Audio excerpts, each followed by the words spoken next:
This is Asia's Farm to Fork 5 Good Questions podcast, bringing you insights and views from across Asia's food value chain.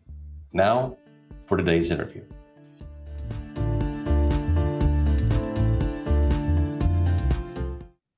Hi again, everybody. I'm Du Kip, host of Asia's Farm to Fork 5 Good Questions podcast, and we're excited about having another great guest with us today. Today we have with us Ms. Simone Barg. She's Senior Vice President, Agricultural Solutions of Asia Pacific with BASF. Hi, Simone. Hi, Duke. Great to be here. Great. Thank you for doing this. We've got some good questions for you today. We appreciate you taking time to do it. So if it's okay, we'll jump right in. Sure. Okay, well, the first question I had for you is not an easy one, unfortunately, but it's not necessarily good news either. Just in July, I think the United Nations released their annual State of Food Security and Nutrition in the World report, the SOFI report. And unfortunately, again, our region we had some bad news come from that report. Unfortunately, as we've had in the last few years, according to the latest data, more than half of the people in the world affected by hunger call Asia home. I think around 55%. And as well, our region has a dubious distinction of having more residents who are undernourished and those who are moderately to severely food insecure, around 400 million and 1.1 billion people, respectively, than anywhere else in the world. I'm just wondering if you have any thoughts on steps we should be recommending to regional policymakers to help ensure food systems are more resilient, better able to deliver food security here in Asia. Yeah.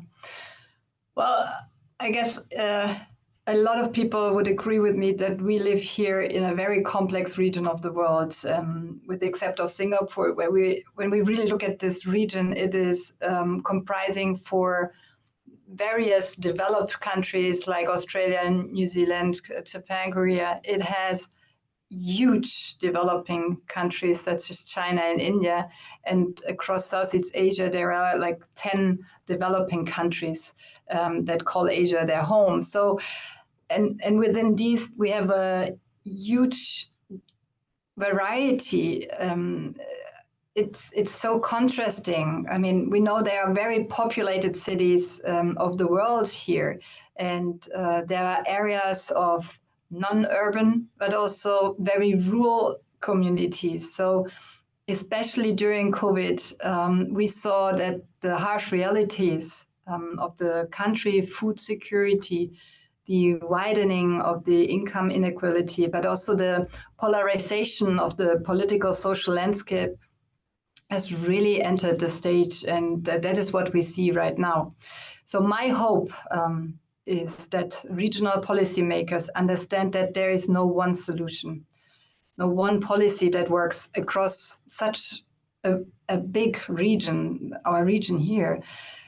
The wish that I would have is that the agri-industry, the agri-ministries and governments and stakeholders work together. It's about innovating to develop technologies, also protect intellectual property, and really be open to explore the existing solutions, but also new ideas, and also to partner up to jointly really manage this urgently needed transformation that is required in agriculture.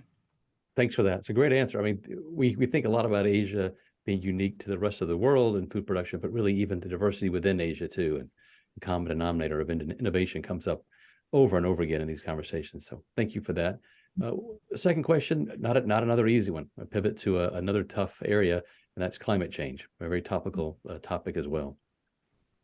Unfortunately, again, in this region, an increased number of droughts, floods, erratic weather, particularly in Southeast Asia, it's a harsh reality for our farmers and what they're seeing in particular. There is another United Nations annual report, the IPCC. This is the Intergovernmental Panel on Climate Change. They had a report just issued again recently and earlier this year, noting that roughly 22% of worldwide greenhouse gas emissions continue to come from agriculture, forestry, and other land use sectors. With food production in particular, are we at the point now where this is really a wake-up call? We have to do a better job with managing GHGs, or greenhouse gas emissions on the farm. And is there a role for agricultural technologies to really step up and really enable farmers even more? Yeah. We are aware of the many reports, and those talk about the agriculture's contribution to the world's greenhouse gas emissions. The beautiful landscape pictures that are going across the world of wet paddy fields, they're always or more often singled out. And the fact is that more than 90% of the world's rice is grown in this region. And with this iconic flooded paddy landscape emerging as a major source of the potent methane gas, I think there is also a great element to see the essential part of rice, because rice is it's the region's diet, yeah. We just cannot dismiss it, its importance, and the means of the nutrition and also the income of farmers is really prevailing. So as an industry, it's actually doing a lot, and we're doing a lot that most people don't know about. So there is the International Rice Research Institute based in the Philippines, and that is collaborating with various industry stakeholders, also including us here as BASF. And we're looking into sustainable cultivation practices of rice. So both on the now very much standard used wet rice seeds and the way the farm, so, and also the directly dry version of using seeds to plant them in a dry setting, yeah, and that using less water. It's also a much cheaper way because you need less labor, less input. So that is a way also to show that it's possible to bring into such a crop, which is so essential to nutrition, a way to reduce the greenhouse gas emissions, because it's shown that it has a better profile when it comes to other rice growing methods. So these are elements that we are addressing. And then the innovations in agriculture. So it's to develop non-genetically modified herbicide tolerant and also drought tolerant rice seeds traits, because these also help in these changing environments and the conditions that are out there in the open fields, because that's where the rice is grown. And just beyond the way rice is grown, it's the increased use of nitrogen stabilizers and fertilizers. It's very technical, it might sound, because it's about the fertilizer and the quality it has. Because if the right kind of fertilizers are used, there is a possibility to reduce the high level of nitrogen which is currently applied in the fields. And I think this is really good to store and avoid even the emissions and retain the good quality of the soil. So I think there's quite a number of also crop protection, like the right application of certain herbicides to have less tillage. So it's like less avoidance of using the soil and treating it. So there's less stress to it, also to the plants. So that helps to increase the yield, which is important because that way farmers can grow more, they can harvest more on their existing fields, which is something like, if you really see it as it from the globe, that we don't have more land to use to farm. We have to rightly use and find useful and right technologies to really find the best practices to have a sustainable agriculture. And I think with that, really bringing together, we can really reduce the amount of carbon emissions by a significant per ton of crop produced. So it's not looking at it singularly, but it really looking at how are farming practices possible to be further developed by really looking at all the different levers that they are to find ways to tackle exactly those aspects.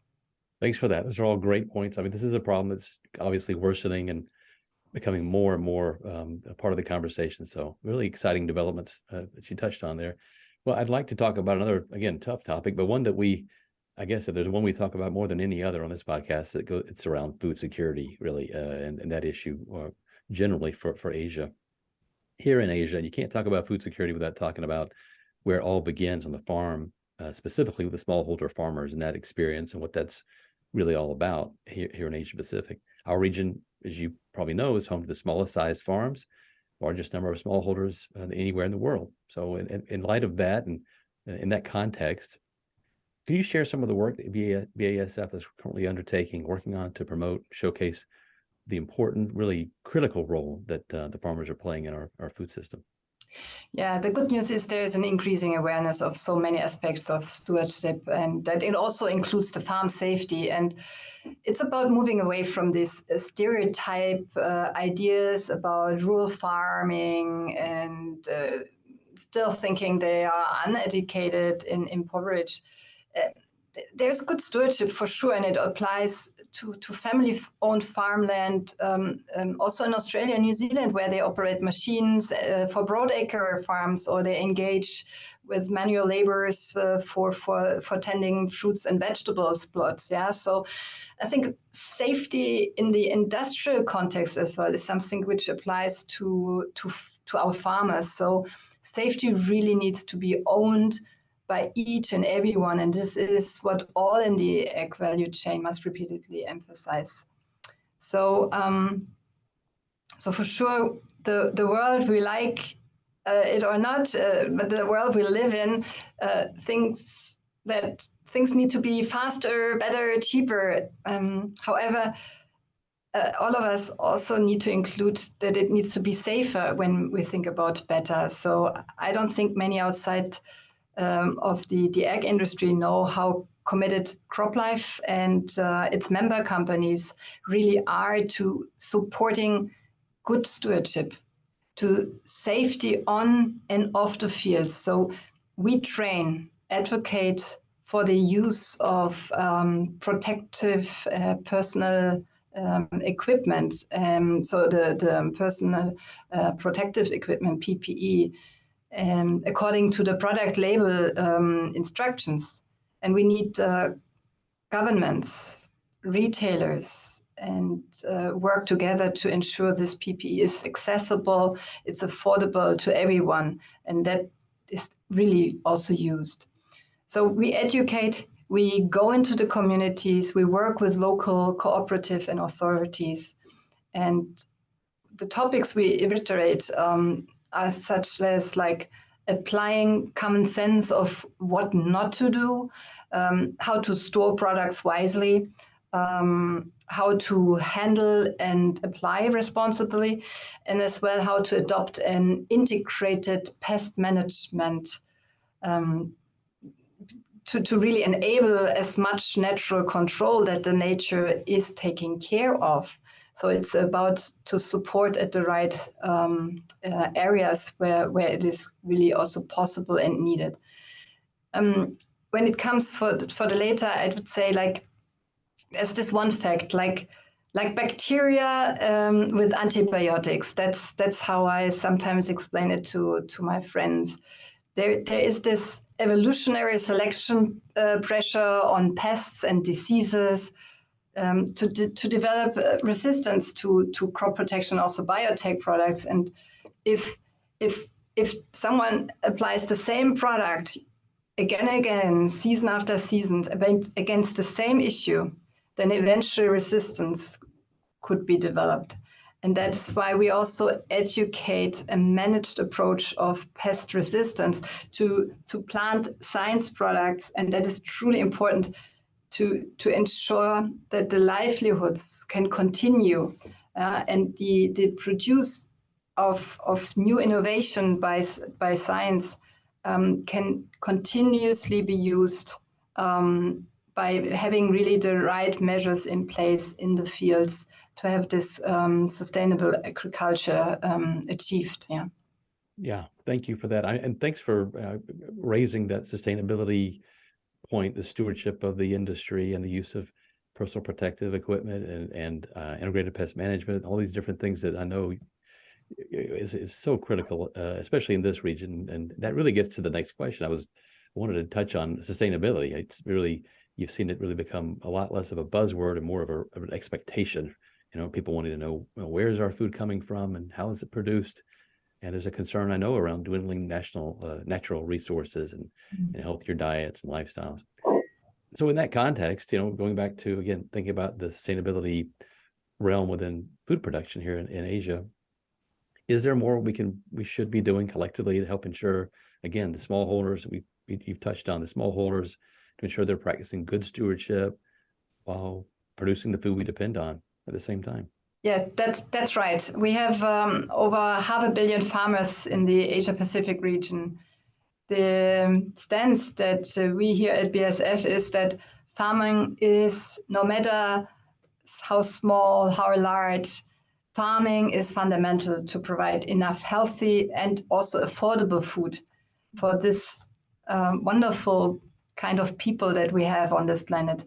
Yet at the same time, farmland cannot possibly increase further. Actually, on the contrary, it's really decreasing. So farming is really complex, and I don't know whether you have seen this hilarious real-life British TV documentary series around Jeremy Clarkson, the Clarkson farm.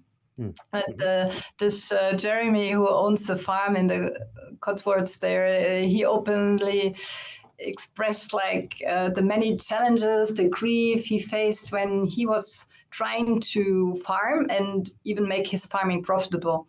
And well, he's a celebrity located in England who's struggling. And it was like a little bit eye-opening, I guess, for a lot of people, because imagine the challenges for our farmers here in the developing Asia, which are not that blessed with such possibilities. So that's why I'm extremely proud of how BASF, how our teams, how CropLife is advocating for all farmers in the world. So we at BASF do this with our campaign, The Biggest Job on Earth, which we've launched efforts like a couple of years ago, again 3 years ago in China, and this year launching in Australia, New Zealand, also Japan and in India. So every aspect around farming is localized. So for example, in China, we extensively participate with academic bodies, and we even go into schools to showcase the pride of farmers, to educate how farmers and their families do their tasks and help give us the food for our dining tables. In Japan, we are working to break mindsets to the way farming has been traditionally done, and are also sharing how new digital farming technologies can help save the labor, help save resources, and also providing the high-tech support to achieve better yields. So I could go on, and however, I like end by saying that I see what we do in agriculture is one where we must all work together. This is not a single one. This is us, everyone, in whatever capacity to support agriculture and farming, to work together and really strive to find that right balance for success. Because it's not only about helping the farmers making a living today, it's about having sustainable agriculture for this planet, for all the people, and also to have this alive for future generations. So this is the one thing that keeps me going every day. That's an excellent answer. And these are all tough issues, as you mentioned. It's such a complex, whether it's climate change and food security, sustainability, all of this mix is quite a daunting challenge across the board. With the last question, which is here, believe it or not, the last question I've got for you, we lighten things up a little bit. So it's just not quite as serious a topic. at the end of the day, all of this gets down to food, right? The food that's being produced. And for our exit question this season, we're asking our guests to give us some insight into the food that they like. So I wanted to ask you, to have a little more fun. What's your favorite food unique to the region here in Asia? I'm a foodie, so I could have a whole podcast around that myself. Um, if I'd have to pick one, I would go for right combi, and this is about something around rice, something around fruits, and something very specific to this region, which is a little bit more exotic to a lot of different areas of the world. And I would go for mango sticky rice, Duke.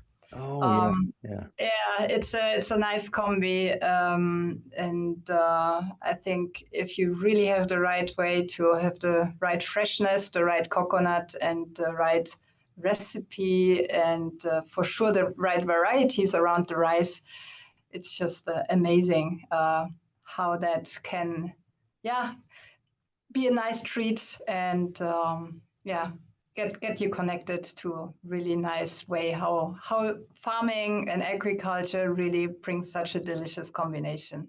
Yeah, hard to beat the mango sticky rice. And depending on which country you're in, they claim to have the best mango. So Oh yes, it's exactly. up for debate. Yes, Well, absolutely.